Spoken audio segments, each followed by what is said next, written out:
अध्यक्ष महोदय, जब इस बिल की चर्चा की जाती है, जब इस बिल का जिक्र किया जाता है, इस प्रस्ताव का जब जिक्र करा गया, महिला आरक्षण बिल का जिक्र करा गया, तो एक बड़ी पुरानी कहावत मेरे याद आई, लेकिन नए जमाने के हिसाब से। एक पुरानी कहावत होती थी, भाई ना बाप बड़ा ना भैया। आज के जमाने में वो फिट बैठती है कि ना बाप बड़ा ना भैया, सबसे बड़ा सोशल मीडिया। क्योंकि ये मायने नहीं रखता कि कानून क्या आ रहे हैं, उनके क्या परिणाम होंगे, किसी को फायदा मिल रहा है नहीं मिल रहा। ये मायने ज्यादा रखा गया है आज के दिन। मुझे लगता है कि सोशल मीडिया पर इसका क्या असर पड़ेगा, क्योंकि बार बार ये बात कही जाती है कि भाई नारी शक्ति, इसका नाम रखा गया नारी शक्ति वंदन अधिनियम। इसको बार बार कहा जा रहा है कि भाई इसको विपक्ष लाना नहीं चाहता, विपक्ष लाना नहीं चाहता, लेकिन इसको रोक कौन रहा है? ये तो 2023 सितंबर 2023 में लोकसभा में पास हो गया था।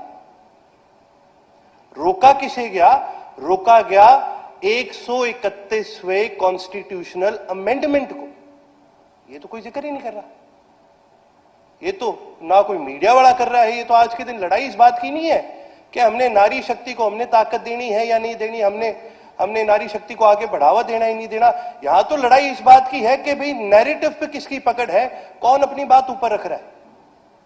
क्योंकि जिनकी बात ऊपर रखी जानी चाहिए, जिन नारियों की बात ऊपर रखी जानी चाहिए, उनको तो मिल गया जी, उनको रिजर्वेशन 2023 में मिल गया था।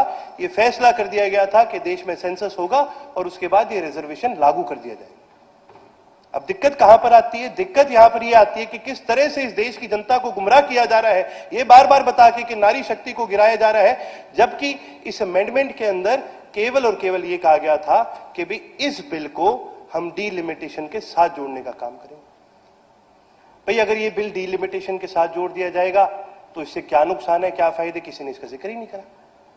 सबसे बड़ा नुकसान इस देश की जनता को नारी शक्ति को डीलिमिटेशन के साथ जोड़ करके ये होता है कि डीलिमिटेशन सरकार अपनी मनमर्जी से करती है। रिजर्वेशन, खासकर नारी का जो रिजर्वेशन है, वो कोटा सिस्टम से आता है। अगर इस बिल को डीलिमिटेशन के साथ जोड़ दिया जाता है और उसके ऊपर कोई भी क्लॉज नहीं डाला जाता जो ये गारंटी देता है कि भी नारी शक्ति या फिर वुमेन्स रिजर्वेशन से केवल और केवल कोटा सिस्टम से आएगा, तो इसका मतलब सरकार के मन में ये इरादा है कि भी हम ना केवल वुमेन्स रिजर्वेशन को कंट्रोल करें, बल्कि हम ये भी कंट्रोल कर पाए कि कौन सी सीट को हम रिजर्व करना चाहते हैं। ये बहुत सोची समझी चाल है सरकार की, क्योंकि अक्सर क्या होता है जी, ये सच्चाई, इसमें कुछ छुपी हुई बात नहीं। अक्सर राजनीति में धुरंधर जो होते हैं ना, वो अक्सर पुरुष होते हैं। बहुत बहुत कम धुरंधर देखने को मिले हैं जी राजनीति में। जो महिलाएं हैं इस देश के अंदर बहुत कम है। जयललिता जी थे, इंदिरा गांधी जी थे। हम कह सकते हैं भी हमारे हरियाणा में भी एक बड़े धुरंधर महिला राजनेता है, किरण चौधरी जी है, बड़े धुरंधर है। उनको कोई रिजर्वेशन की जरूरत नहीं थी अपने पैरों पर खड़े होने के लिए, वो अपने आप में बहुत मजबूत थे। तो महिला को शक्ति देनी है तो ये बार बार एक बिल को लाया जा रहा है, गिराया जा रहा है। रिजर्वेशन हो चुका है, महिला को शक्ति देनी है, दिल से दो। जो लोग बैठे हैं, जो ये सोच रखते हैं कि आदमी का स्थान कहां है, महिला का स्थान कहां है, सबसे पहले तो ये है इस समाज में नाश की जड़, जो बराबर नहीं समझते अपने महिला को। अगर सच्ची में इस देश के अंदर महिला को ताकत देनी है तो एजुकेशन के अंदर उनको दुगना तिगना 4 गुना बढ़ावा दिया जाए।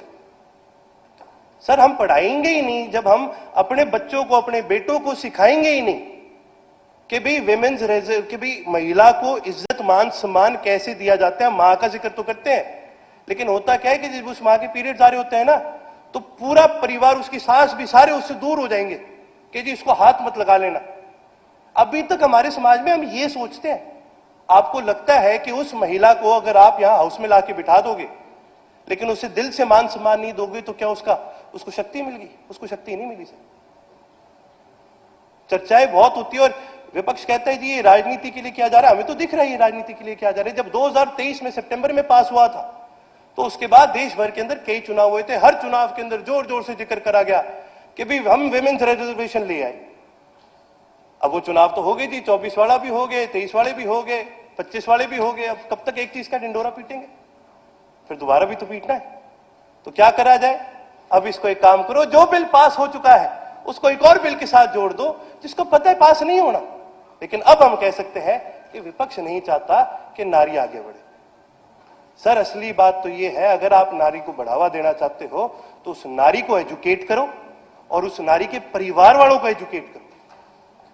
उसको इस बात के लिए एजुकेट करो कि इस देश में, इस दुनिया में नारी के बिना तुम्हारा कुछ नहीं है।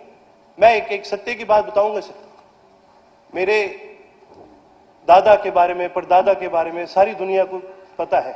कहा जाता है कि बड़े लोह पुरुष इंसान थे। मेरे परदादा को जननायक चौधरी देवीलाल को जननायक कहा जाता है, लेकिन सच्चाई यह है मेरी दादी के बिना वो जननायक भी शायद ना बन पाते। जब मैं गांव रहने लगा था तो उस समय मैं गांव में जी जो हमारा नोरा है, मेरी दादी डेयरी चलाती थी, तो मैं उस डेयरी के अंदर उनकी मदद करता था। और मैंने देखा कि जी डेयरी के अंदर आमदनी इतनी नहीं आ रही, खर्चा ज्यादा लग रहा है। तो मैं मेरी दादी के पास गया और मैंने बोला कि जी ऐसे ऐसे इसमें तो खर्चे ज्यादा है, आमदनी इतनी है नहीं, आप एक काम करते हैं जी, ये डेयरी बंद करते हैं, आपका कोई और 2-4 गाय रखते हैं, अपना अपना दूध का हो जाएगा। तो मेरी दादी ने बोला, खबरदार जी मेरी डेयरी की तरफ तूने देख लिया तो ये जो तुम जिस चीज का जिक्र करते हो कि हमारे बाप दादा ने इतना नाम कमाया है, बेटा ये इस डेयरी के बिना मुमकिन नहीं है। तेरे दादा, तेरे परदादा की रात को 1-1 बजे आया करते थे और साथ में 40-40, 50-50 लोग होया करते थे। और अब इतने लोगों को खाना कौन दे? उस जमाने में थोड़ी होता था कि जी आप कहीं से भी ऑर्डर कर लो, कहीं से भी जोमेटो मंगा लो। मेरी दादी रात रात बैठा करते थे, उनके लिए हलवा बनाया करती थी, खीर बनाया करती थी, उनके लिए रोटियां परोसा करती थी। और जब वो लोग, वो बड़े बड़े नेता जब बने, जब चंद्रशेखर आजाद जी, जब चंद्रशेखर जी भी गांव में हमारे घर पे आया करते थे, अटल बिहारी जी भी आया करते थे, तो कह के जाया करते थे, वाह बिचोई साहब रोटी बड़ी स्वाद खा के गए हैं यहाँ से। वो मेरी दादी की देन थी। हर आदमी के पीछे, हर शक्तिशाली एक पुरुष के पीछे एक नारी का हाथ होता है, लेकिन फर्क यह है कि उस आदमी को एहसास होना चाहिए। और यदि आप वो एहसास ना दिला सके उस आदमी को, तो फिर आपने नारी का सशक्तिकरण नहीं करा। जब तक आप वो एहसास नहीं दिलाओगे इस इंसान को कि भी नारी की कदर कैसे की जाती है, आपने सशक्तिकरण नहीं करा। आप यहां एक सीट दे दोगे, पर होगा क्या जी, वो केवल बैठेंगे, साइन करेंगे, आवाज उनके पति की हो सकती है, उनके पिता की हो सकती है, उनके ससुर की हो सकती है, उनके भाई की हो सकती है। ये असली सशक्तिकरण नहीं। और यदि आप सही मायने में चाहेंगे सशक्तिकरण करें, तो फिर इसको डिलिमिटेशन से हटाएं, लॉटरी सिस्टम में लेकर आए, देखी जाएगी कि भी कौन सी सीट रिजर्व होती है, कौन सी नहीं होती, लेकिन इसको केवल और केवल लॉटरी सिस्टम में ले। आपको पहले लाना है, आप पहले लाइए, इसमें राजनीति ना करिए। आप पहले लाना चाहते हैं, आप खुल करके बोलिए कि भी हम इस बिल को पहले लाना चाहते हैं, हम 2 साल 3 साल हम नहीं वेट करना चाहते कि भी सेंसस कब होगा, हम इसको अभी ला कर रहेंगे। लाइए, लॉटरी के साथ लाइए, हम उसका पूरा समर्थन करते हैं। लेकिन यह कह करके कि हम नारी को शक्ति देना चाह रहे हैं, इसको डिलिमिटेशन के साथ जोड़ करके इस तरह से जनता को गुमराह ना करिए। मैं सदन के अंदर सामने यहां बैठा हूं, मेरे को सीट बड़ी अच्छी दी है स्पीकर महोदय आपने, क्योंकि यहां आते ही सबसे पहले मैं यही पढ़ता हूं, one must not either enter an assembly hall or he must speak there with all the righteousness, for one who does not speak or one who speaks falsely does involve himself in equal sin। Sir ये law पास हो चुका है, हम इसके ऊपर बार बार बोल के राजनीति क्यों कर रहे हैं?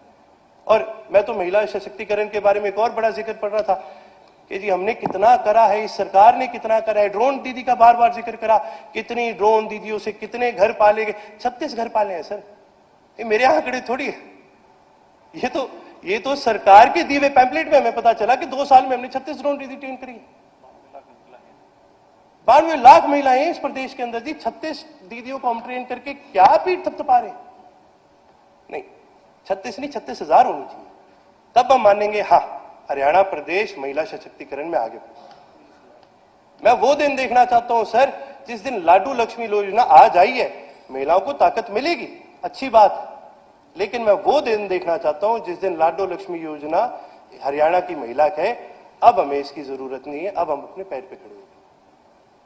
लेकिन उस पे पैर पे खड़े करने के लिए उस महिला को रिजर्वेशन नहीं चाहिए, उस महिला को इज्जत चाहिए, मान सम्मान चाहिए, उसको बराबरी का मौका चाहिए, उसको एजुकेशन चाहिए, और सबसे बड़ी चीज जो आज हमारे प्रदेश में कमी दिखती है, उस महिला को न्याय चाहिए। आप महिलाएं को न्याय नहीं दे सकते तो आप सशक्तिकरण नहीं करें। मैं तो आपके माध्यम से सास को यही कहूंगा कि रेजोल्यूशन अच्छा है और रिजर्वेशन जरूरी है, लेकिन उससे पहले हृदय से और मानसिक तौर से राजनीति से ऊपर उठ के हमें महिला को मान सम्मान देना जरूरी है।